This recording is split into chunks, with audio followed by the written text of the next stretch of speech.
Hello, I'm Rafael Luis Santos and I'm going to discuss myself in this video.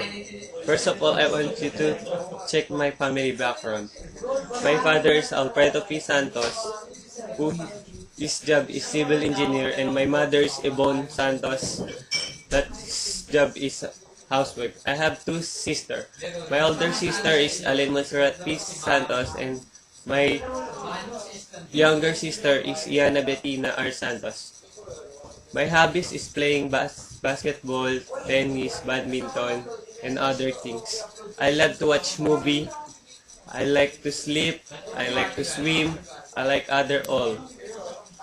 My goal is first, I want to be the greatest pastry shop in the world. I want to create my own restaurant, coffee shop that people love it. My second goal is I want to live in South Korea forever because I love K-pop and other artists in Korea.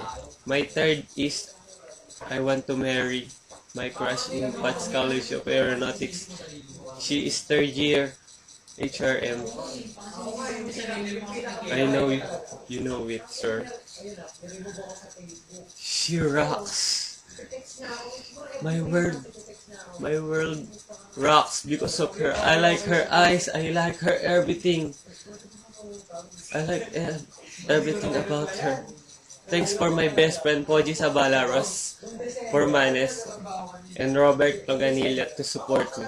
But I think whenever I look at her, he feels annoying. But that's okay. She's the girl of my dreams. My motto is Hakuna Matata. Means no worries for the rest of your day. Joe, I'm presenting now my video and thank you very much. I hope you like it. Thank you. Bye.